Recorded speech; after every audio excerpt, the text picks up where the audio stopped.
కులక్షయ ప్రణశ్యంతి కులధర్మ సనాతనా ధర్మే నష్టే కులం కృత్స్నా అధర్మో బిభవత్యుత.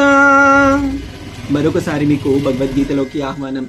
ఈ శ్లోకం చెబుతోంది, కుటుంబం నాశనమైతే ఆ కుటుంబానికి చెందిన శాశ్వత ధర్మాలు కూడా నశించిపోతాయి. ఆ ధర్మం నశించిన వెంటనే ఆ కుటుంబం అంతటిని అధర్మం కమ్మేస్తుంది. ఈ శ్లోకం అర్జునుడి ఆత్మగాథను ప్రతిబింబిస్తుంది. అతడు రణరంగంలో నిలబడి ఒక గాఢమైన విషయాన్ని వ్యక్తపరుస్తున్నాడు. ఓ కృష్ణ, ఈ యుద్ధం వల్ల కుటుంబాలు నశించిపోతాయి, కానీ అందులోంచి ఉద్భవించే అసలైన ప్రమాదం ఏమిటో తెలుసా? ధర్మం కూడా అంతమవుతుంది. ధర్మం అంటే ఒక్క మతాచారాలు మాత్రమే కాదు, అది జీవన పద్ధతి, ఒక కుటుంబాన్ని నిలబెట్టే బలమైన విలువల సమాహారం. కులధర్మ సనాతన. అర్జునుడు ఇక్కడ సనాతన అనే పదాన్ని ఉపయోగించాడు. అది తాత్కాలికమైన సాంప్రదాయాలను సూచించదు, కాలాంతరాల నుంచి వస్తున్న శాశ్వత విలువల గురించి చెబుతుంది. పితృభక్తి, అతిథి సత్కారం, ఆత్మ నియంత్రణ, బాధ్యత ఇవన్నీ కుటుంబ ధర్మాల్లో భాగం. కానీ యుద్ధం వల్ల పితృమూర్తులు చనిపోతే, బాలలు మార్గం తప్పితే, ఆ క్రమశిక్షణ పోతే పొద్దుట సూర్యుడు కురిపించే ధర్మం చీకటిలో కలిసిపోతుంది. ఈ కాలంలో కూడా కుటుంబ విలువలు నశిస్తున్నాయి.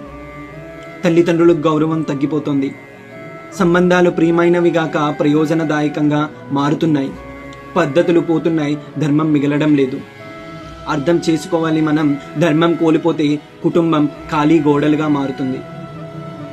అర్జునుడు మనకి సూచిస్తున్నాడు, కుటుంబం నాశనం అయిపోతే ధర్మం పోతుంది, ధర్మం పోతే అది అధర్మానికి తలుపులు తెరుస్తుంది. ఈ శ్లోకంలో అర్జునుడు మనం నిత్యం మరిచిపోతున్న ఒక శాశ్వతమైన సత్యాన్ని గుర్తు చేస్తున్నాడు. కుటుంబం అనేది కేవలం రక్త సంబంధం మాత్రమే కాదు, అది ఒక విలువల పునాది.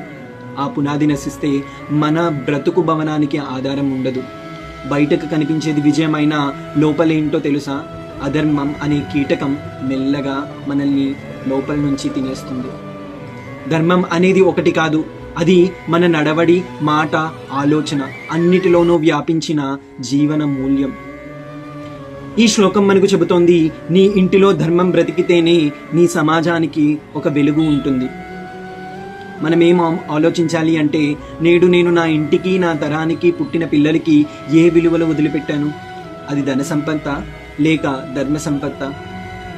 మరొక శ్లోకం మరొక రోజు మళ్ళీ మీ ముందుకు.